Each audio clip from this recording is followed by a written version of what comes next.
بسم اللہ الرحمن الرحیم۔ عزیزان من، آج جولائی 1983 کی 1 تاریخ ہے اور درس قرآن کریم کا آغاز سورہ الممتحنہ کی آیت 6 سے ہو رہا ہے، 60/6۔ سلسلہ کلام چلا آ رہا تھا داستان حضرت ابراہیم علیہ السلام کا، اور مقام وہ تھا جہاں انہوں نے حق کی خاطر دنیا کے ہر غیر حق تعلق سے بیزاری کا اظہار کیا، اس سے الگ ہو گئے۔ بہت بڑا اقدام تھا یہ۔ مولانا محمد علی جوہر کا وہ شعر یاد آتا ہے کہ توحید تو یہ ہے کہ خدا حشر میں کہہ دے یہ بندہ دو عالم سے خفا میرے لیے تھا۔ یہ مقام ہے جہاں کہا گیا کہ لَقَدْ كَانَ لَكُمْ فِيهِمْ أُسْوَةٌ حَسَنَةٌ لِمَنْ كَانَ يَرْجُو اللَّهَ وَالْيَوْمَ الْآخِرَ، کہ ان کی زندگی میں ہر اس شخص کے لیے جو قانون مکافات عمل اور حیات آخرت پر یقین رکھتا ہے، ان کی زندگی میں ایک بہترین نمونہ ہے، ایک ماڈل ہے۔ میں نے پچھلی دفعہ بھی یہ عرض کیا تھا کہ قرآن کریم میں دو ہی ہستیاں ہیں جن کے متعلق خصوصیت سے یہ آیا ہے، ایک یہاں حضرت ابراہیم علیہ السلام اور ایک سورہ احزاب میں نبی اکرم صلی اللہ علیہ وسلم کے متعلق 33/21 آیت کا حوالہ ہے۔ مقام یہاں بھی ایسا ہے جسے کرائسس کہتے ہیں، کسی کی زندگی میں آئے۔ وہاں بھی جنگ احزاب، اس میں یہ تمام مخالف قوتوں نے متحدہ محاذ بنا کر حملہ کیا تھا، اسے جنگ خندق بھی کہتے ہیں، احزاب بھی کہتے ہیں، اور اس کے متعلق یہ ہے کہ بڑا ہی گھمسان کا رن پڑا تھا، بڑی شدت سی مخالفت کی، جنگ اپنی بڑے زوروں کے اوپر تھی، سپاہیوں کے پاؤں پھسل رہے تھے، لغزش آ رہی تھی۔ ایسے مقام میں نبی اکرم صلی اللہ علیہ وسلم روشنی کے مینار کی طرح اپنے مقام پہ کھڑے تھے۔ اس استقامت اور ثبات قدمی کے پیش نظر خدا نے کہا تھا کہ تمہارے لیے رسول ایک بہترین نمونہ تھا،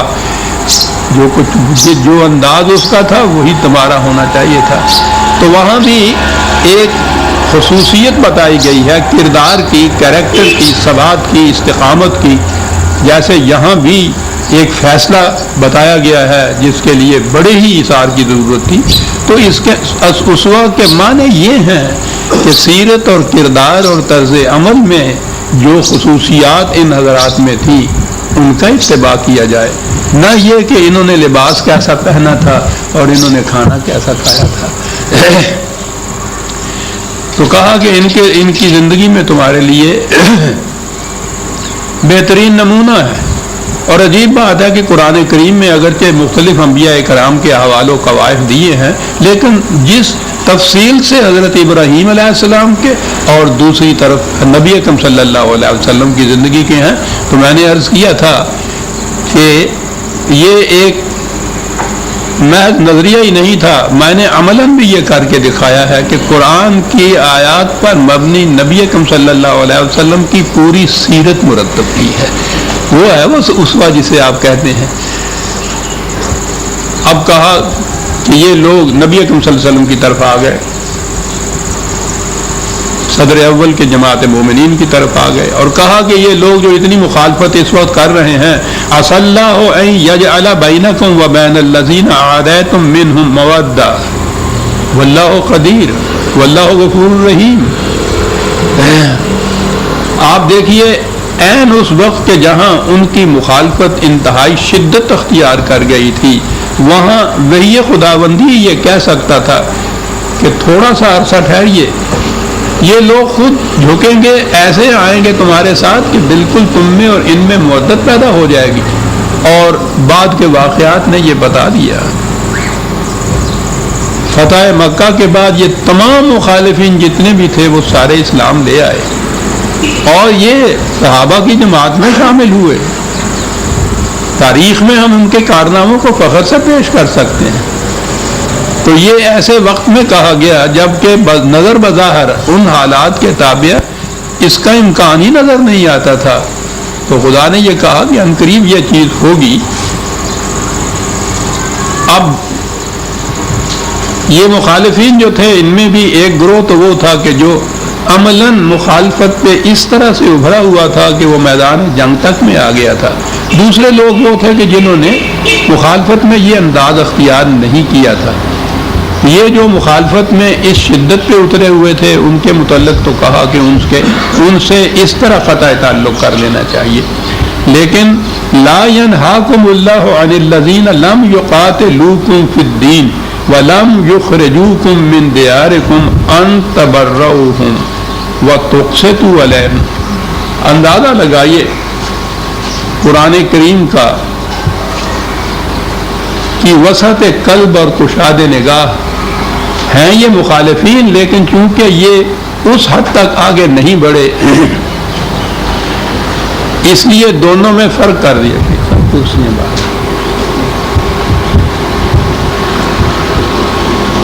کہا کہ یہ لوگ کہ جنہوں نے تمہارے ساتھ جنگ نہیں کی، جنہوں نے تمہیں گھروں سے نہیں نکالا تھا، مخالفت تو ہے ان سے، لیکن ان کے ساتھ ایک چیز تو یہ ہے انصاف کرنے کی بات کہ ہر معاملے میں ان سے انصاف کرو. انصاف کے متعلق تو وہی سورہ مائدہ میں یہ چیز آ گئی ہے کہ کسی قوم کی دشمنی بھی تمہیں اس پہ آمادہ نہ کر دے کہ تم ان کے ساتھ انصاف نہ کرو. اعدلوا، قوم دشمن ہے، وہ دشمنی کر رہی ہے، اور یہاں حکم یہ دیا جا رہا ہے کہ ان کے معاملات بھی اگر سامنے آئیں تو ان سے بھی عدل کرو. تو عدل تو یہاں بھی کہا کہ جنہوں نے تمہارے ساتھ جنگ نہیں کی، تمہیں گھروں سے نہیں نکالا، پہلی چیز تو عدل کرو. عدل کے اور آگے بھی بڑھے ہیں، کہا کہ حسن سلوک بھی کرو ان کے ساتھ. خدا اس سے منع نہیں تمہیں کرتا. مخالفین کے ساتھ عدل ہی نہیں بلکہ ان کے ساتھ حسن سلوک بھی کرو. ان اللہ یحب المقسطین، عدل کرنے والوں کو خدا پسند کرتا ہے. انما ینہاکم اللہ عن الذین قاتلوکم فی الدین واخرجوکم من دیارکم وظاہروا علی اخراجکم ان تولوا. یہ جو پہلے حکم دیا تھا کہ ان کے ساتھ دوست داری کے تعلقات قائم نہ کرو، کہا یہ ان کے متعلق کہا تھا کہ جنہوں نے تمہارے ساتھ لڑائی کی، اور وہ جنگ کی بات کہی ہے فی الدین، دین کے معاملے میں تمہارے ساتھ جنگ کی. تو ان کی آپس میں اس سے پہلے تو قبائلی جنگیں تو ہمیشہ سے چلی آ رہی تھی، ہوتا ہوا کرتی تھی. بات تو اصل میں دین کے معاملے میں جنگ کی ہے. یا تمہیں انہوں نے گھروں سے نہیں نکالا، گھروں سے نکالا، یا جن لوگوں نے تمہیں گھروں سے نکالا، بے گھر کیا، ان کی مدد کی انہوں نے، ان کے متعلق یہ کہا جائے گا کہ ان سے دوست داری کے تعلقات مت قائم کرو. یعنی عدل و احسان ان کے ساتھ بھی ہے. عدل احسان ان کے ساتھ ہے جنہوں نے جنگ نہیں کی، اور ان کے ساتھ بھی دوست داری کے تعلقات کو منع کیا ہے، انصاف کرنے کو منع نہیں کیا. وَمَن يَتَوَلَّهُمْ فَأُولَٰئِكَ هُمُ الظَّالِمُونَ. جو اس کی خلاف ورزی کرے گا تو اس کا شمار بھی ظالمین میں سے ہو جائے گا. یہ دیکھیے، میں بار بار یہ کہتا ہوں کہ وہ جو جسے دو قومی نظریہ کہا جاتا تھا، تاریخ پاکستان کے زمانے میں وہ نظریہ آیا، اب تو وہ ساری چیزیں خواب ہو گئی ہوئی ہیں، کچھ باقی نہیں رہا ان مبادیات سے، ان بنیادوں سے، ان اساسات سے جس کے اوپر پاکستان کی تاریخ اٹھی تھی. وہ یہی تھا کہ ایک گروہ، ایک حزب، ایک جماعت، ایک قوم وہ ہے جو ایمان کے اشتراک پر ایک قوم بنتی ہے، دوسری وہ ہے جو اس میں شامل نہیں ہوتی. وہ قرآن صرف ان دو کو قوم میں شمار کرتا ہے. اور یہ تھا وہ دعویٰ کہ وہاں مسلمان، وہاں کے بسنے والے ایمان کے اشتراک کی بنیاد پر ایک الگ قوم ہے ہندوؤں سے. تو اب وہ چیزیں چھوڑ دی ہم لوگوں نے. تو غیر مسلم بھی یہاں غیر پاکستانی قوم میں شمار ہو رہے ہیں. اب یہاں قوم پاکستانی ہے. وہی جغرافیائی حدود کے اندر بسنے والے، وہی جو سیکولرزم کا قومیت کا مدار ہے. وطنی مملکت، جغرافیائی حکومت مملکت یا وطنی قوم جسے کہتے ہیں آپ، اور یہی جنگ تھی وہاں جو ہو رہی تھی. مارکہ دین و وطن اقبال نے، علامہ اقبال علیہ الرحمہ نے اپنی اس کشمکش کا عنوان قائم کیا تھا جو مولانا حسین احمد مدنی کے ساتھ ان کی ہوئی تھی. نقطہ متقاسمہ یہ تھا کہ قومیت کا معیار کیا ہے. میں یتولاہم فاولئک ھم الظالمون. اندازہ لگائیے کیا کہہ رہا ہے قرآن. جو اس اصول سے روگردانی کرے گا تو اس کا شمار ظالمین میں سے ہو. یا ایھا الذین آمنوا اذا جاءکم المؤمنات مہاجرات فامتحنوہن اللہ اعلم بایمانہن فإن علمتموہن مؤمنات فلا ترجعوہن الی الکفار. اب ایک اور کیٹیگری آتی ہے. یہ ہجرت کر کے مدینے آ گئے مومنین. ان میں سے اکثر ایسے تھے کہ جن کے اہل و عیال مکے میں ہی رہے، پیچھے رہ گئے. بیویاں ان کی اسلام لا چکی تھی، ہجرت کر کے مدینے ابھی نہیں آئی تھی.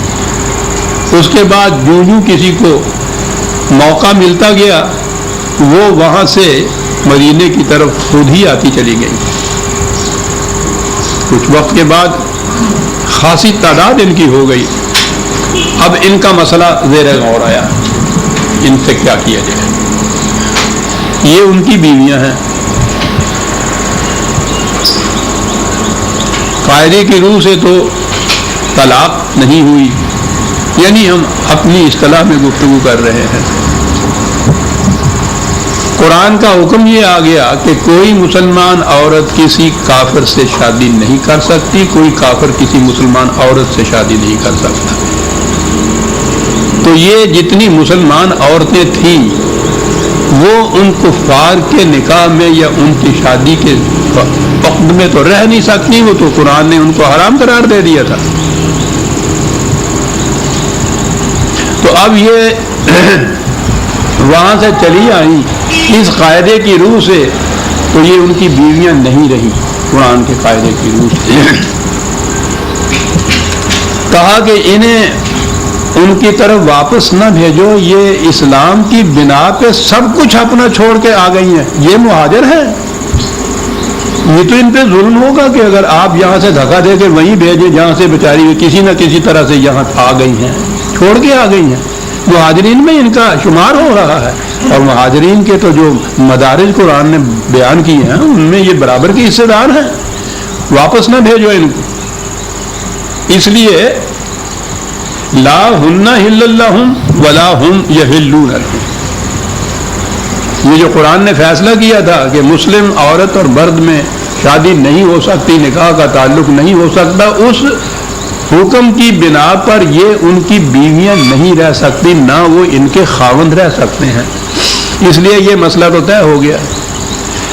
اب دیکھیے قرآن کریم کا وہ جو کہا تھا نا کہ عدل کرو، اس عدل میں کہاں تک جا رہا ہے قرآن.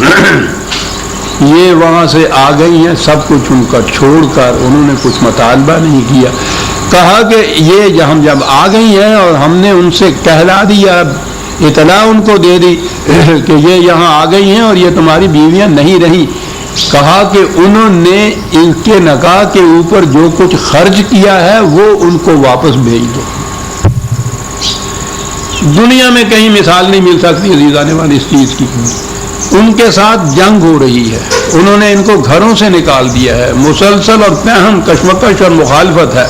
وہ کوئی دقیقہ فروگزاش نہیں کرتے ان کی تقریب میں. وہاں سے یہ عورتیں آئی ہیں اسلام اور ایمان کی بنا پہ انہوں نے چھوڑا ہے اس وطن کو، بچوں کو بھی چھوڑا، خاوندوں کو بھی چھوڑا، یہ آ گئی ہیں، یہ ان کی بیویاں نہیں رہی ہیں، لیکن اس کے باوجود کہا یہ جا رہا ہے کہ انہوں نے جو کچھ خرچ کیا ہے ان کے اوپر وہ انہیں واپس بھیج دو، اس اطلاع کے ساتھ کہ یہ تمہاری بیویاں نہیں رہی۔ یہ ہے قرآن کا معیار عدل۔ وَلَا جُنَاحَ عَلَيْكُمْ أَن تَنكِحُوهُنَّ إِذَا آتَيْتُمُوهُنَّ أُجُورَهُنَّ، تو یہ وہاں کرو ان کے ساتھ، اس کے بعد تم ان سے نکاح کر سکتے ہو، بشرطے کہ ان کی مہر، یہاں نکاح کرنے کے وقت میں جو مہر ہوتا ہے وہ ادا کرو تو ان کے ساتھ تم نکاح کر سکتے ہو۔ تو یہ ایک ایسی کیٹیگری الگ آئی ہے کہ جن کے پہلے نکاح ان کے خامدوں سے تھے، وہ تو مسلمان نہیں تھے، اس لیے اسلام کے طریقے پہ طلاق کا سوال پیدا نہیں ہوا۔ اس حیثیت سے کہ وہ ان کی بیویاں نہیں رہیں، یہ خاص طور پہ یہ کہہ دیا گیا کہ ان کے ساتھ تم نکاح کر سکتے ہو، انہیں واپس بھیج دو جو انہوں نے خرچ کیا ہے، ان کو الگ ان کا مہر جو ہوتا ہے اسلام کی روح سے وہ ادا کرو۔ فَلَا تُمْسِكُوا بِإِثْمِ الْكَوَافِرِ وَاسْأَلُوا مَا أَنفَقْتُمْ وَلْيَسْأَلُوا مَا أَنفَقُوا۔ یہ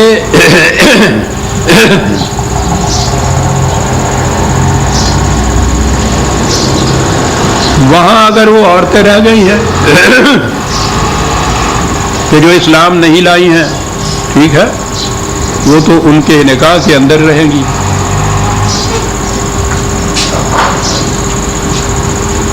تمہارے ہاں کی جو عورتیں اسلام نہیں لائیں ادھر کی، اگر وہ ادھر چلی جائیں کفر کی حالت میں بھی، تو پھر اس میں یہ ہے ان سے کہا جائے گا کہ جیسا ہم نے تمہارے ساتھ سلوک کیا ہے کہ جو عورتیں ادھر آ گئی ہیں ان پہ جو تم نے خرچ کیا ہے ہم نے تمہیں دیا ہے، ان عورتوں کے متعلق بھی یہی ریسیپروسٹی سے کہتے ہیں کہ یہی تمہاری طرف سے بھی سلوک ہونا چاہیے، تم ان کے لیے ادھر یہ چیز دے دو، تم ان سے یہ ڈیمانڈ کر سکتے ہو۔ یہ عدل کی سطح کے اوپر ہے، برابر کا مساوی تقاضا ہے، ادھر سے بھی ادھر سے بھی۔ ذالکم حکم اللہ، یہ خدا کا حکم ہے، یحکم بینکم واللہ علیم حکیم۔ تمہارے معاملات کے متعلق اللہ اس طرح سے فیصلے دیتا ہے، اللہ علیم بھی ہے حکیم بھی ہے۔ یہ علیم و حکیم کے متعلق ایک بات بڑی اہم تھی، پچھلی آیت میں یہ تھا کہ جب وہ مہاجر عورتیں آئیں تو ان کا امتحان لے لیا کرو کہ وہ خلوص سے اسلام لے کے آئی ہیں۔ ہو سکتا ہے کہ ایسے معاملات میں تو اس قسم کی سازش کرنے والی عورتیں، اور یہ تو آج تو پوچھو ہی نہیں کتنا عام ہو رہا ہے، اس زمانے میں بھی یہ اس کا امکان ہوگا جو کہا گیا کہ یہ ہو سکتا ہے، اس لیے امتحان ان کا لیا کرو۔ نقطہ جو میں پیش کرنے والا تھا وہ یہ تھا،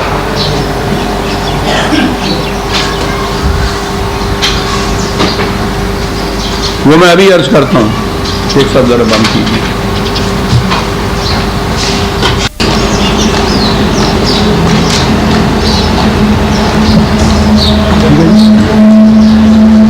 میں عرض یہ کر رہا تھا کہ کہا یہ کہ یہ جو مہاجر عورتیں وہاں سے آئے ہیں، ہم ذرا پڑتال کر لیا کرو، دیکھ بھال کر لو اچھی طرح سے، اپنا اطمینان کر لو کہ وہ خلوص سے اسلام لائی ہوئی ہیں، کچھ سازش کے ماتحت نہیں آئیں، یہ کرو۔ بات یہ میں کہہ رہا تھا، اللہ عالم بے ایمانہن، خدا کو تو علم ہے اس کا،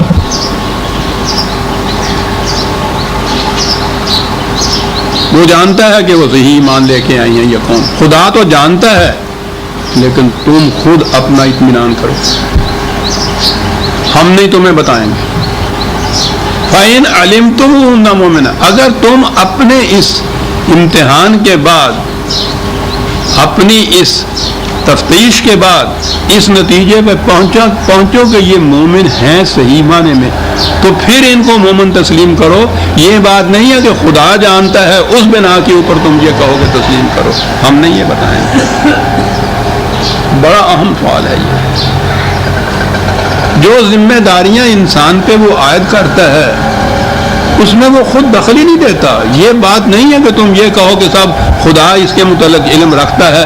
وہ اگر یہ کہہ دے گا کہ یہ مومن عورتیں ہم مومن تسلیم کریں گے، وہ اگر کہہ دے تو پھر تو تسلیم کرنا ہی پڑے گا. وہ کہتا ہی نہیں ہے، وہ کہتا ہے یہ تمہاری ذمہ داری ہے، مجھ پہ کیوں ڈال رہے ہو؟ میں تو جانتا ہوں،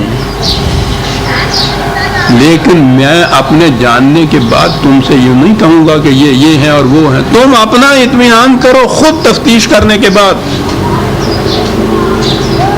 دیکھا جو ذمہ داریاں انسان کے اوپر عائد ہوئی ہیں اس میں وہ دخل نہیں دیتا. کہتا ہے خدا جانتا ہے اصل حقیقت کو، وہ تمہیں بتائے گا نہیں، تم خود اپنا اطمینان کرو. اتنی بڑی عجیب چیز ہے. اور ہمارے ہاں کیا چیز چل پڑی. پھر آپ نے ایک چیز دیکھی ہوگی کتابوں میں ان کے یہاں لکھا ہوا ہوتا ہے فلاں بات یوں کہ واللہ عالم بالصواب، آخر میں کہ بھائی بہتر صحیح سچی بات جو ہے، پکی بات جو ہے وہ تو خدا ہی جانتا ہے. یعنی آپ سارا کچھ لکھ کے تو بیان دے کر اور آخر میں یعنی یہ چیز کہ وہ اپنے اوپر یا کانفیڈنس نہیں یا ذمہ داری نہیں لینا چاہتے، آخر میں کہتے ہیں کہ بھائی ٹھیک بات جو ہے وہ تو خدا ہی جانتا ہے، اس کے اوپر ڈالی. وہ یہ کہہ رہا ہے کہ مجھ پہ نہ ڈالو، خود امتحان کرو. اور یہ واللہ عالم بالصواب ان کے ہاں ایسی عادت بن گئی ہے. آپ کہیں گے کہ پھر وہ بیچ میں لطیفہ آ جاتا ہے. اس سے پوچھا کہ آپ کا اس میں گرامی مولوی صاحب، کہنے لگے جی چراغ دین. کہنے لگے والد صاحب کا نام، کہنے لگے فتح دین. واللہ عالم بالصواب.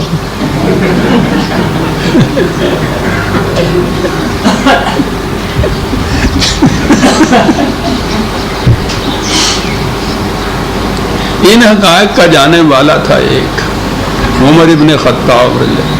ان کے سامنے کسی نے یہ کہا، ہنٹر لے لیا. کہنے لگے یا کہو مجھے علم ہے یا کہو مجھے علم نہیں ہے. یہ کیا معنی ہے درمیان میں؟ بات کرتے ہو کہتے ہو کہ خدا بہتر جانتا ہے. میں تم سے پوچھتا ہوں، تم بتاؤ. بالکل ٹھیک. اور اس کی سند یہ خدا کی آیت ہے. وہ سمجھے ہوئے تھے کہ قرآن کیا ہے اور خدا اور بندے کے تعلقات کیا ہیں.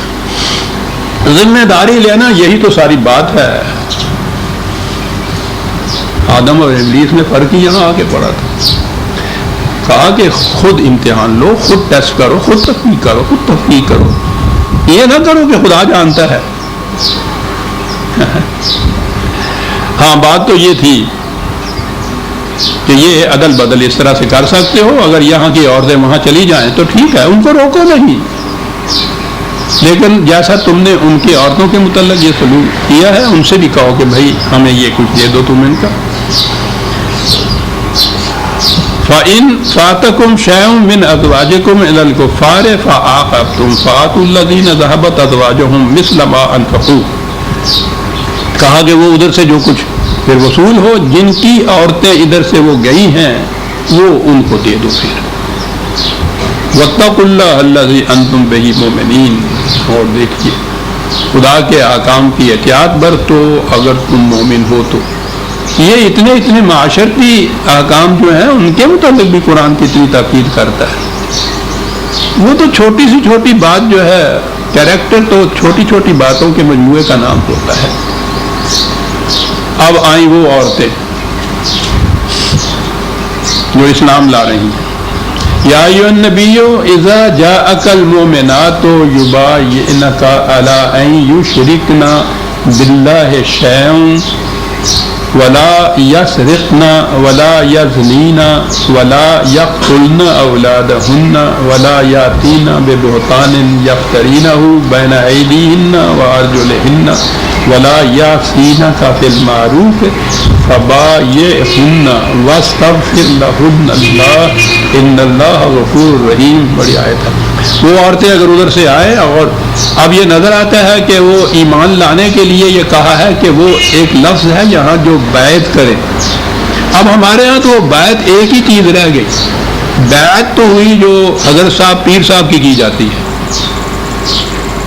اور بیع ہوئی جو عام تجارتی کاروبار کیا جاتا ہے، خرید و فروخت ہوتی ہے. یہ خدا کے ساتھ بیع کا معاملہ تو ہے ہی نہیں ہمارے ہاں. حالانکہ آپ کو معلوم ہے کہ بتایا ہوا ہے کہ سورہ توبہ کی آیت 111 جو ہے ان اللہ اشتری من المؤمنین انفسهم واموالهم بان لهم الجنہ. وہاں یہ کہا ہے کہ یہ جو معاملہ ایک شخص مسلمان ہو جب ہوتا ہے تو وہ ایک عہد نامہ، ایک کنٹریکٹ، ایک اقرار نامہ خدا کے ساتھ بیع و شراء کا کرتا ہے، خرید و فروخت کا کرتا ہے. وہ اپنی جان اور مال بیچ دیتا ہے خدا کے ہاتھ. خدا اس میں خریدار ہوتا ہے، یہ بیچنے والا ہوتا ہے، اور وہ اس کے بدلے میں اسے جنت دے دیتا ہے. یہ قیمت، وہ مال جو اس نے دیا. اور وہاں یہ ہے کہ ان سے کہو کہ اپنے اس معاملہ بیع کے اوپر خوش ہوں. بہت بڑی انہوں نے تجارت کی ہے. بیعت یہ تھی، اور اسی بیعت کی تجدید تھی جو صلح حدیبیہ کے زمانے میں قرآن میں یہ ہے کہ جب اس قدر نازک وقت آ گیا تھا کہ نظر یہ آ رہا تھا کہ یہاں سے اب کوئی مسلمان نبی اکرم صلی اللہ علیہ وسلم سمیت بچ کے جا نہیں سکتا. آئے تھے صرف حج یا عمرہ کی نیت سے، بغیر اسلحہ کے، بغیر ہتھیار کے. فوج نہیں تھی، عام مسلمان آئے اور یہاں آ کے دیکھا یہ کہ قریش نے گھیرا ڈال لیا. قریش کے گھر میں اتنے بڑے جری لشکروں کے جو مالک اسلحے کے ساتھ تھے ان کے گھیر لیے انہوں نے. ایسا وقت آ گیا تھا. تو ایسے وقت کے اوپر نبی اکرم صلی اللہ علیہ وسلم سے کہا کہ بھائی وہ جو خدا کے ساتھ معاملہ کیا ہوا ہے عملاً اسے پیش کرنے کا وقت آیا. آؤ اس بیعت کی تجدید کرو. جانے دینے کا وقت آ گیا. مال تو دیتے چلے آ رہے تھے یہ سارے دوران میں، لیکن اس کا آخری وقت آ گیا کہ وہ تم نے جانیں بھی بیچی ہوئی ہیں نا. تو اب یہ نظر آیا کہ یہ جو بیچنا تھا، یہ مال یا جان تھا، یہ نظریہ عقیدت کی بات نہیں تھی کہ ہم نے بیچ دیا ہوا خدا کے ہاں. بیچ دیا ہوا خدا کے ہاں ساری عمر اپنے نام وہ رکھا ہوا ہے، پھر وہ اس کے بعد وراثت میں چلا جاتا ہے، خرید و فروخت ہو رہی ہے، گروی رکھا جاتا ہے. وہ خدا بیچ میں آتا ہی نہیں ہے جس کے ہاتھ انہوں نے شروع میں بیچ دیا تھا.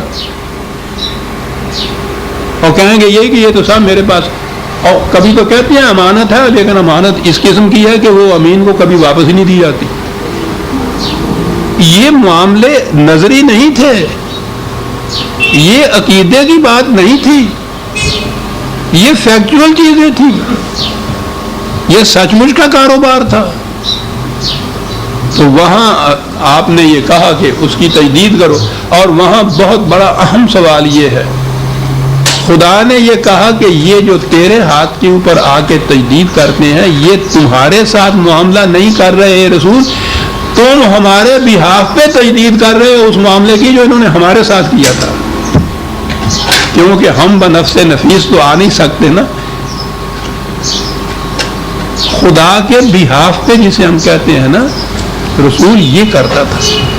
کہا کہ اسی طرح سے اب یہ جو آئی ہے انہوں نے وہی جو مسلمان ہونے کے لیے وہ جو شرط ہے وہ کاروبار کے معاملے کی ایک عہد نامہ جو ہے اس کے لیے یہ بیعت کیوں آئے. تو ان سے ان معاملات میں کہو کہ ہم خدا کے ساتھ کسی کو شریک نہیں کریں گے، چوری نہیں کریں گی، زنا نہیں ہوگا، اپنی اولاد کو قتل نہیں کریں گی. میں نے کہا ہے کہ قتل کے معنی ذبح کرنا ہی نہیں ہے. ایک تو یہ ہے کہ ان کے ہاں تھا یہ لڑکیوں کو وہ زندہ گاڑ دیا کرتے تھے زمین میں، یہ بھی ہو سکتا ہے. اور قتل یا ذبح کے معنی ذلیل کرنا، پست رکھنا، کمزور رکھنا، یہ معنی بھی آتے ہیں کہ اولاد کے ساتھ یہ ان کا سلوک نہیں ہوگا. بہتان کسی کے خلاف نہیں باندھیں گے، جان بوجھ کر افطرا نہیں کریں گی. اور بڑی اہم چیز یہ ہے ولا یا سینہ کا فی معروف، کہ ہم معروف میں تمہارے حکم کی خلاف ورزی نہیں کریں گی. خاص طور پہ یہ کہا فی معروف، بڑی اہم بات ہے. اور بہت اہم مسائل ہیں جو ہمارے ہاں اتنی گنجھلکیں اور پیچیدگیاں پڑی ہوئی ہیں، بات صاف کر دیتی ہے. معروف قرآن کریم نے یہ اصطلاح استعمال کیا ہے، وہ امر بالمعروف اور نہی عن المنکر. یہ ہے فریضہ اسلامی مملکت کا، اسلامی حکومت کا. جس چیز کو قرآن نے صحیح ریکگنائز کیا ہے اس کا حکم دینا، جس سے اس نے منع کیا ہے اس سے روکنا. یہ ہے جامع اصول اسلامی مملکت کا. معروف وہ جسے قرآن ریکگنائز کرتا ہے صحیح، جس کے معنی یہ ہے اطاعت بھی انہی کی ہے. کسی کی ذاتی عطایت نہیں ہے اس کے اندر، حتیٰ کہ رسول اللہ صلی اللہ علیہ وسلم کی بھی ذاتی عطایت نہیں تھی اس میں۔ لا یاسینہ کا فی معروف، یہ بیعت اس میں لی جا رہی ہے۔ اور جیسی کسی بھی تاریخ ہماری ہے اس میں یہ واقعات ملتے ہیں کہ حضور نے کسی کو ایک حکم دیا، کہا تو اس نے پوچھا کہ یہ قرآن کے معروف میں سے ہے جو آپ کہہ رہے ہیں، وحی کی روح سے خدا کا حکم ہے جو آپ کہہ رہے ہیں، یا آپ کا اپنا ذاتی مشورہ ہے؟ انہوں نے کہا کہ نہیں، یہ تو میرا ذاتی مشورہ ہے۔ تو اس نے کہہ دیا کہ معاف رکھیے، میں اس کے ماننے کے لیے مکلف نہیں ہوں، میں آپ سے بہتر جانتا ہوں۔ اور تاریخ میں کیوں جائیے، قرآن کے اندر جو حضرت زید کا رضی اللہ تعالیٰ عنہ کا واقعہ لکھا ہے، قرآن میں یہ چیز لکھی ہے کہ حضور نے اس سے کہا کہ اپنی بیوی کو طلاق نہ دے۔ تو اس نے یہ پوچھا کہ یہ وحی کی روح سے آپ فرما رہے ہیں؟ آپ نے کہا کہ نہیں، مشورہ ہے۔ انہوں نے کہا کہ معاف فرمائیے، اور اس نے طلاق دی۔ قرآن میں یہ چیز موجود ہے۔ تو جسے اب آپ یہاں آج اتباع سنت کہتے ہیں، اس میں پہلی چیز تو یہ دیکھنی ہوگی کہ جو حضور کی طرف منسوب کیے جاتے ہیں اقوال، ارشادات اور آپ کے اعمال، جو کچھ وہی ذریعہ اب رہ گیا ہے نا اس کا، جسے عطایت رسول کہا جاتا ہے۔ اگرچہ وہ بھی آپ کو معلوم ہے کہ ان کی حیثیت کیا ہے۔ 6 لاکھ ایک جامع حدیث کو امام بخاری کو ملتی ہیں روایات، وہ ان میں سے اپنے قیاس کے مطابق 5,97,000 کو مسترد کر دیتے ہیں۔ وہ باقی جو رکھتے ہیں، اب ان میں یہ بات نہیں ہے کہ کون سی چیز حضور نے وحی کے ذریعے سے روح سے کہی تھی اور کون سے اپنی ذاتی فیصلہ تھا جو حضور نے وہاں ارشاد فرمایا تھا، کیونکہ قرآن کہتا ہے کہ اطاعت تو صرف ان میں ہے۔ تو اس مشکل مسئلے کا آج حل یہ مشکل تھا ہی نہیں۔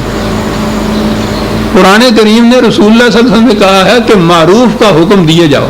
معروف وہ ہے جسے قرآن اپنے ہاں صحیح ریکگنائز کرتا ہے۔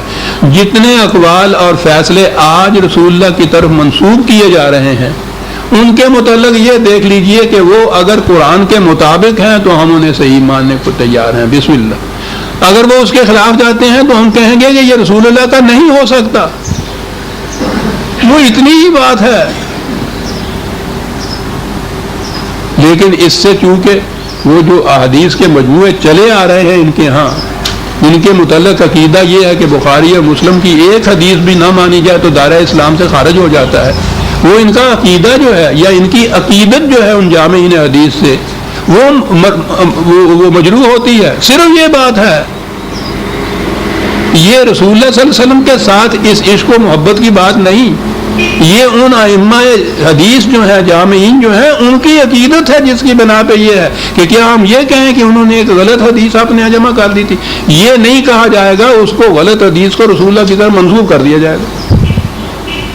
یہ کہاں سے آج پتہ چلے؟ یاسینہ کا فی معروف، خدا کا حکم ہے۔ بیعت لیتے تھے رسول اللہ ان سے اس بات پہ کہ ہم معروف میں آپ کی اطاعت کریں گی۔ کیا بات ہے، کتنی اہم چیز واضح کر رہا ہے قرآن۔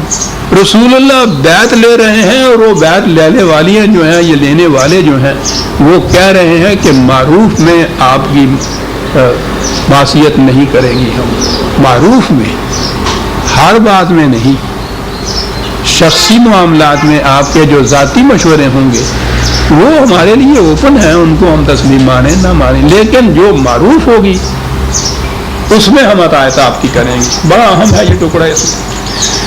فَبَايِعْهُنَّ وَاسْتَغْفِرْ لَهُنَّ إِنَّ اللَّهَ غَفُورٌ رَحِيمٌ۔ تو اس بات کے اوپر ان کی بیعت لو، اور پھر جو کچھ بھی ہوا ہے اس سے ان کو حفاظت کا سامان عطا کرو۔ قرآن کا اصول یہ ہے کہ کسی قانون کے نافذ ہونے سے پہلے جو کچھ ہو چکا ہے وہ سارے کا سارا وہ مٹا دیتا ہے۔ اللہ ما قد سلف، ہر حکم کے ساتھ قرآن نے دیا ہوا ہے کہ جو پہلے ہو چکا وہ ہو چکا۔ اور یہ عدل کا بہت بڑا بنیادی اصول ہے جو آج بین الاقوامی طور پر بھی مانا جاتا ہے۔ ہمارے ہاں یہاں آپ دیکھتے ہیں جو احکام نافذ ہوتے ہیں وہ جولائی 77 سے جو نافذ ہوتے ہیں نا، 5 سال ہو گیا کسی چیز کو، قرآن اس کی اجازت نہیں دیتا۔ الا ما قد سلف، جب یہ قانون نہیں تھا اس زمانے میں جس نے یہ کچھ کیا ہے، آج وہ اس قانون کی کیٹیگری میں آئی کیوں نہ جائے، اس وقت وہ نہیں تھا قانون، اس لیے وہ جرم نہیں ہو سکتا۔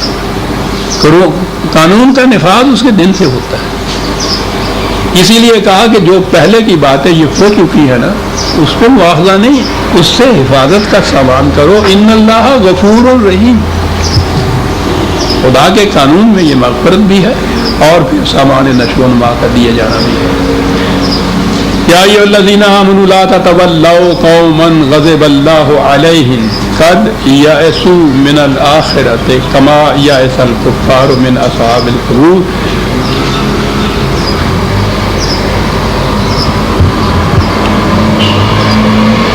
بات آخر میں پھر وہی آ گئی یہاں سے یہ شروع کی تھی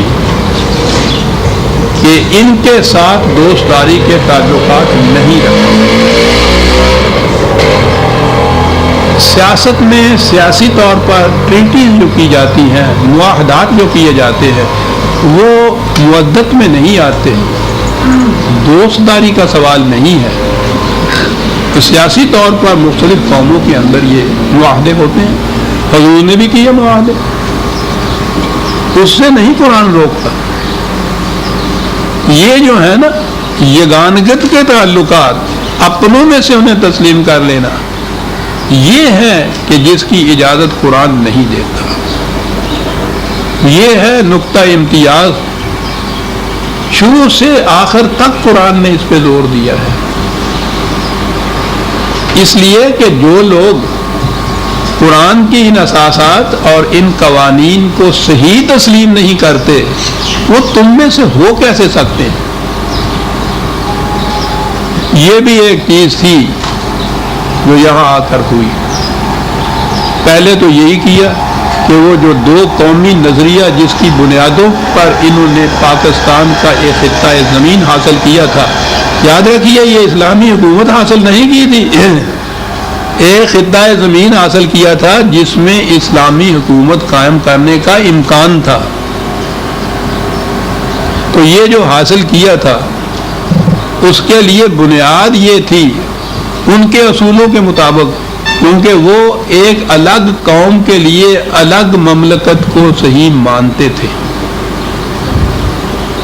یہ بین الاقوامی اصول اور ایک قانون یا ایک انہوں نے تسلیم کی ہوئی ایک حقیقت مانی ہوئی تھی۔ تو یہ جو چیز تھی کہ مسلمان ایمان کی اشتراک کے بنا پر ایک الگ قوم ہے غیر مسلموں سے، ساری دنیا کے غیر مسلموں سے، یہ تھی وہ وہاں جو لڑائی ہوئی تھی۔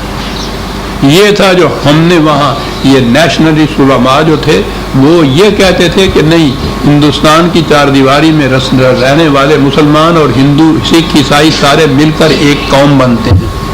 ہم نے کہا تھا ٹھیک ہے، سیکولرزم کے بنیادوں پر وہ بنتے ہیں، دین کی بنیادیں یہ نہیں ہیں۔ وہاں حزب اللہ اور حزب الشیطان دو الگ جماعتیں، الگ قومیں ہیں۔ بہرحال بات لمبی ہے۔ میں نے عرض کیا ہے نا کہ یہ آپ کے ہاں نہ تو تحریک پاکستان کی تاریخ لکھی گئی ہے، نہ قائد اعظم کی سوانح عمری لکھی گئی۔ صحیح بنیاد تو یہ ہے، ایک صاحب آئے تھے وہ قائد اعظم کی سوانح عمری لکھنے والے، اور تو ان کو دعویٰ تھا، میں نے دیکھا بھی کہ وہ جس انداز پہ لکھ رہے تھے، میں نے کہا ایک بات کا مجھے جواب دیجیے اگر آپ لکھنا چاہتے ہیں۔ قائد اعظم یہاں پوری عمر نیشنلزم پکارتے گئے، ہندو مسلم اتحاد کے سب سے بڑے دائی، ہندوستان میں بسنے والے تمام افراد کو ایک قوم تسلیم کرتے تھے، اور وہ مشہور ہے ان کا اسمبلی میں فلور کے اوپر یہ دھڑلے سے کہ I am nationalist first, nationalist second and nationalist last. میں نے کہا یہ کہتے ہوئے وہ یہاں سے گئے،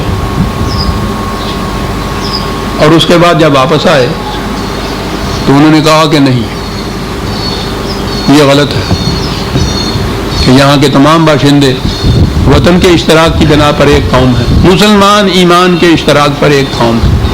میں نے کہا یہاں سے قائد اعظم کی سوانح عمری شروع ہوتی ہے.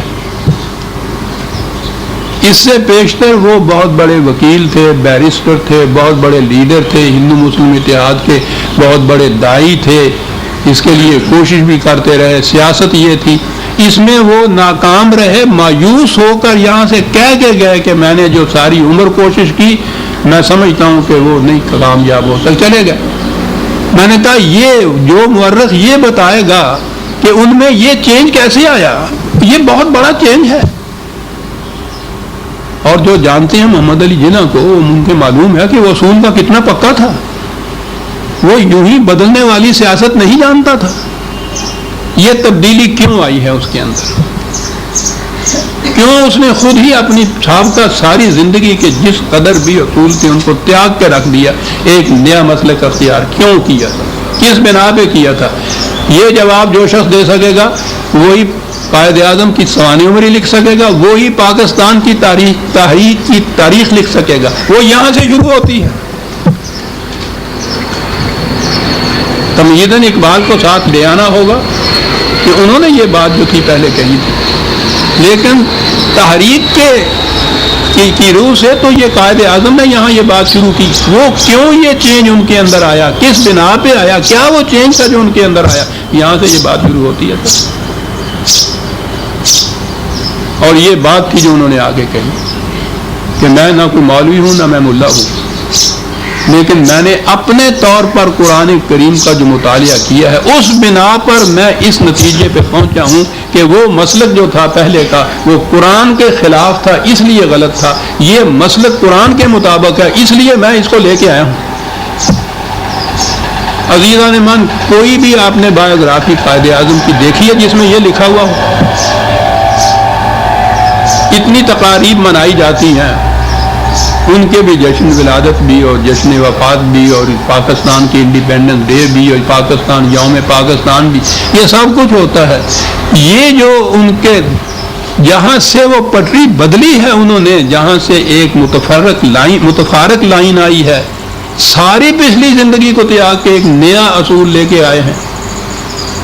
یہاں سے بات شروع ہونے والی بات ہے. اور یہ تھی جو قرآن کے مطابق کہ ان کے ساتھ تولا نہیں ہو سکتا،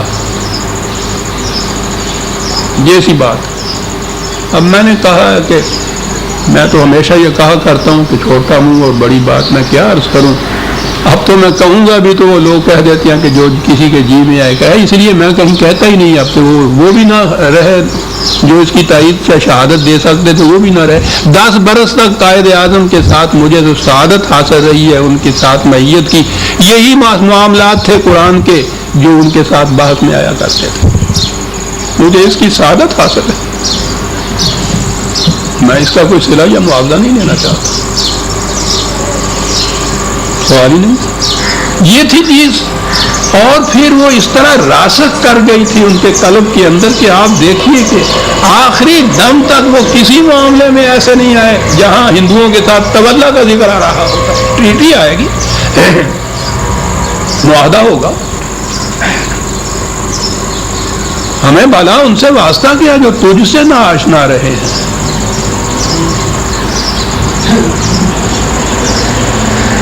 یہ تھا پاکستان کی بنیاد بننے کا، یہ تھا جذبہ محرکہ، یہ تھا وہ انقلاب اور تبدیلی جو ان کے اندر آئی. اور یہ صدقہ تھا اقبال کے سارے ہوئے.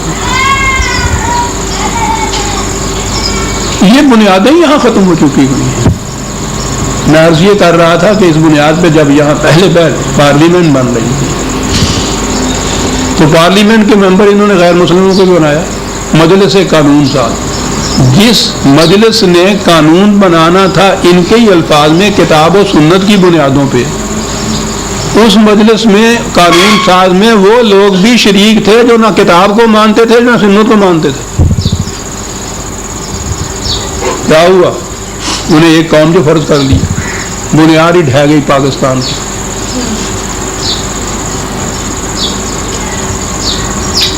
میں نے لکھا ہے اپنے عقیدہ پر، ہندوؤں کے بڑے بڑے لیڈروں نے یہ بات کہی تھی.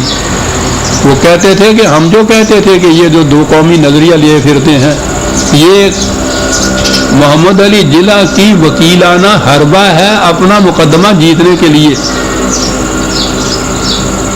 وہاں ہم ان کو ڈانٹتے تھے. یہاں جب آ کے انہوں نے یہ کیا اور اس سب سے بڑی مجلس قانون ساز کے اندر وہ غیر مسلم بھی سارے شامل تھے, ممبر کی حیثیت تھے ایک قوم, انہوں نے کہا جو ہم کہتے تھے وہ صحیح تھا یا نہیں؟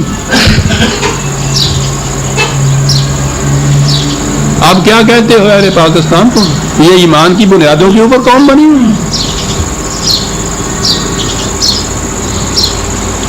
اور وہ تو بہرحال ایک بنی تھی. اس کے بعد اس تمام دوران میں جو کچھ بھی ہم نے کیا ہے اس میں یہ دو قومی نظریہ تو سوال ہی نہیں. ہم مسلمان قوم نہیں الگ بن سکے تو دوسروں کے ساتھ مل کے کہنے کا کرنے کا کام یہاں آگے یہ تھا کہ مسلمانوں کو ایمان کے اشتراک کی بنیاد پر ایک قوم بنایا جاتا, ایک امت بنایا جاتا.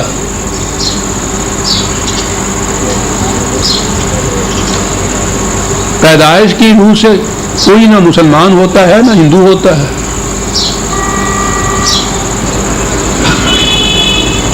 پیدائش کی روح سے ہم ایسے ہی مسلمان ہوتے ہیں جیسے ارائی برادری کے گھر میں پیدا ہونے والا بچہ ارائی ہوتا ہے نا, وہ کیسے ارائی ہوتا ہے, وہ کیسے راجپوت ہوتا ہے, کیسے ہوتا ہے؟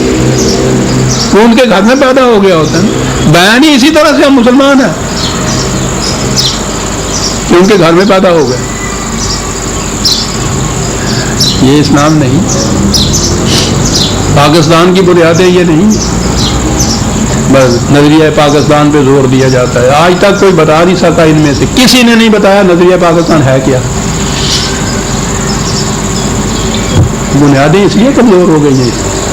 نظریاتی مملکت تو کہا جاتا ہے, یہ نظریات تھے, دو ہی نظریے تھے, اشتراک, ایمان کے اشتراک کی بنیاد پر ایک الگ قوم, اور تمام فیصلے کتاب اللہ کے مطابق, معاملہ ختم. یہ تھا نظریہ پاکستان. نہ وہ رہا نہ یہ رہا. اور پھر اور ہمارے لیے مصیبت ہوئی اگر کھلے بندوں یہاں آ کے ہم ان دونوں کو تیاگ دیتے اور کہتے کہ نہیں صاحب, جس طرح سے دنیا کی اور مملکتیں اور قومیں ہوتی ہیں اسی قسم کی یہ ایک چیز ہے, تو کھلے بندوں ایک طرف تو ہم ہوتے, پھر سیکولرزم کی بنیاد کے اوپر سارے معاملات حل ہوتے. یہ کہنے کی جرت نہیں. نام آتا ہے اسلام کا اور وہ رہا ہے جو اسلام کے خلاف ہے.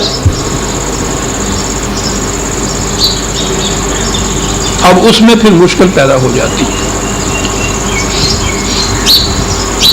نبھانا پڑ رہا ہوتا ہے وہ نام جو اسلام کا لیا جاتا ہے, پھر اس کی تعویلیں کی جاتی ہیں ساتھ ساتھ, یا اسلامی قوانین ساتھ. یعنی اسلام کی ڈیفینیشن ہی کوئی نہیں کی جاتا. میں نظریہ کہہ رہا تھا کہ کوئی نہیں سمجھا رہا, اسلام نہیں کوئی بتا رہا کہ کیا ہوتا ہے. ایک ہی اجتماع میں کھڑے ہو کے دو لیڈر الگ الگ نمازیں پڑھ رہے ہیں اور اسلام کی بنیاد کے اوپر لڑائی لڑ رہے ہیں.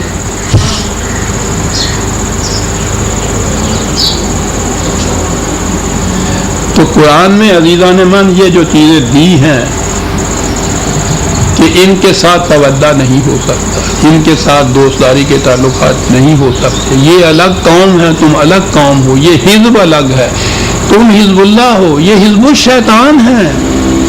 ان کے ساتھ معاملات میں ٹریٹی ہو سکتی ہے. ابھی کہا کہ وہ جو عورتیں ان کی ادھر سے آئی ہیں ان سے ساتھ معاہدہ کرو کہ ہماری ادھر چلی جائے گی یہاں کی, تو جو ہم نے خرچ کیا ہے وہ تم دے دو گے. تمہاری ادھر سے آئی ہے تو ہم نے جو تم نے کیا ہم دے دیں گے.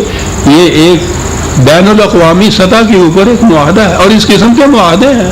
صلح حدیبیہ جو تھا سب سے بڑا معاہدہ تو وہ تھا. یہودیوں کے ساتھ اتنے معاہدے کی. رسول اللہ صلی اللہ علیہ وسلم نے مدینے میں آنے کے بعد اہل مدینہ کے ساتھ معاہدے کیے, ان میں یہ یہودی عیسائی بھی شامل. ٹریٹیز معاہدات اور بات ہے, برابر کی سطح پہ وہ ہوتی ہے. مودت, محبت, تولا, یہ چیز نہیں ہو سکتی. اور یہ تھی حضرت ابراہیم علیہ السلام کی زندگی کہ جنہوں نے یہ بات یہاں سے شروع ہوئی تھی کہ جب انہوں نے یہ کہہ دیا اذ قالوا لقومہم انا براء منکم ومما تعبدون من دون اللہ, پوری قوم سے انہوں نے اعلان کر دیا کہ تم سے اور تمہارے یہ جو حکمران اور معبود بنے پھرتے ہیں ہم ان تمام سے قطع تعلق کرتے ہیں، ہمارا ان سے کوئی کفرنا بکم، تمہارے ساتھ کفر کا تعلق ہے ہمارا، بدا بیننا و بینکم العداوۃ والبغضاء ابدا، تم میں اور ہم میں ابدی طور پر ہمیشہ کے لیے عداوت، والبغضاء نفرت، یہ ہے تمہارے ساتھ ہمارے ابداً ہمیشہ کے لیے، اور آگے شرط لگا دی کہ کیسے یہ بات بدل سکتی ہے، حتیٰ تؤمنوا باللہ وحدہ، کہا وقت ہے کہ تم بھی اللہ واحد کے اوپر ایمان نہ لاؤ جیسا ایمان قرآن کہتا ہے کہ ایمان لاؤ، اور وحدہ ایک ہے۔ دیکھیے یہاں پھر وہ توحید آئی ہے، اگر اللہ کے ساتھ کسی اور کو شریک کر لیا جائے تو یہ ایمان بھی وہ ایمان نہیں ہوگا۔ اگر کوئی اور قوانین ساز آپ نے تسلیم کر لیے خدا کے ساتھ تو پھر توحید نہیں ہے، شرک ہے۔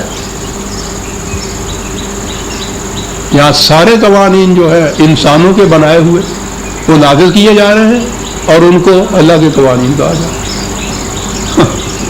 وحدہ، کہا یہ تھا وہ جس سے روکا، اور اس کے اور اس کے ساتھیوں کے اس اعلان کے متعلق کہا کہ لقد کان لکم فیہم اسوۃ حسنہ، یہ ہے وہ مسلک، یہ ہے وہ ہستیاں جن کا یہ مشرب تھا، ان کی زندگی، ان کے یہ اقوال، ان کی یہ سیرت، ان کے یہ فیصلے، یہ تمہارے لیے بہترین نمونہ ہے۔ اور میں نے عرض کیا تھا کہ زبان کے اعتبار سے اسوہ ایسے نمونے کو کہتے ہیں جس کے اختیار کرنے کے بعد تمہارے دکھوں کا مداوع ہو جائے، تمہارا اضطراب قلبی مٹ جائے، پھر اضطرار باقی نہ رہے۔ یہ ہوتا ہے جب بین بین آپ چلتے ہیں تو یہ مصیبتوں میں جو پھنسی ہوئی ہے قوم، ہر قوم کے دل میں اضطراب اور اضطرار کی آگ ہے، وہ اس لیے ہے کہ یقینی طور کے اوپر نہ کافر ہیں ہم، نہ یقینی طور پہ مومن ہیں۔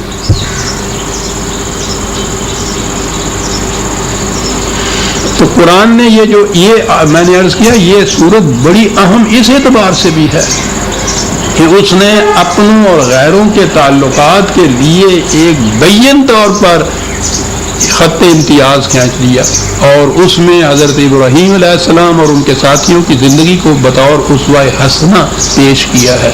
یہ ہے اسلام عزیزان من سورہ الممتنہ۔ ہاں یہ اس سے ختم ہو گئی۔ آخری آیت میں یہ ہے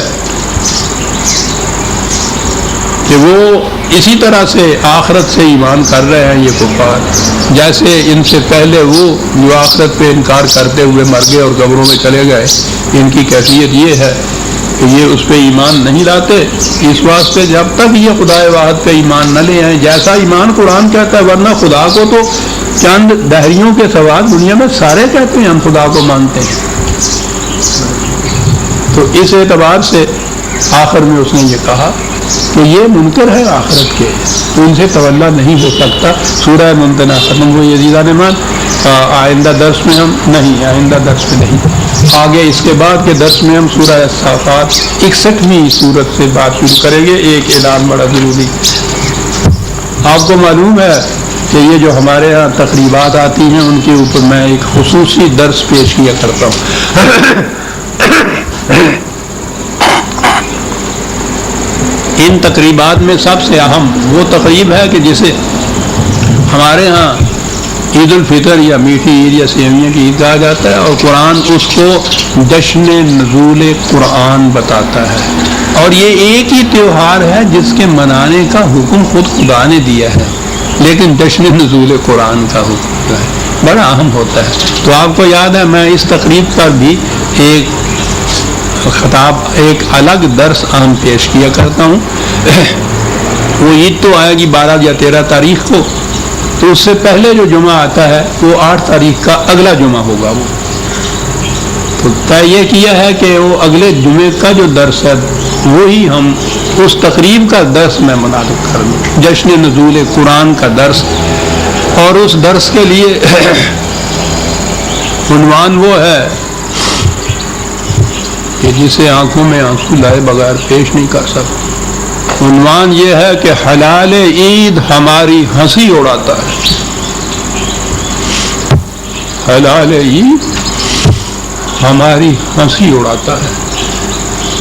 یہ ہے عزیزان مان عنوان. مجھے افسوس یہ ہے کہ خوشی کے تہواروں اور تقریبات میں میں غم کی داستان پیش کروں، لیکن یہ یوں ہی ایکٹنگ کے لحاظ سے غم کو خوشی بنا کے پیش کرنا تو کوئی اچھا شیوا نہیں. میں نے کبھی ایسا شیوا اختیار نہیں کیا کہ جگر میں ٹیس لب ہنسنے پہ مجبور. ایسا نہیں ہے. جو جگر پہ گزر رہی ہے، دل پہ گزر رہی ہے، وہی سامنے آنا چاہیے. اور وہ وہی بات ہے جو بہت پہلے، آج سے 75 سال پہلے یوں کہی ہے اقبال نے کہی تھی، ہلال عید ہماری ہنسی اڑاتا ہے. اور وہ ہر سال ہنسی اڑاتے ہوئے آگے بڑھتا چلا گیا. اب تو ہنسی نہیں اڑاتا، کہہ کے مارتا ہے ہماری حالت پہ. بہرحال اگلا درس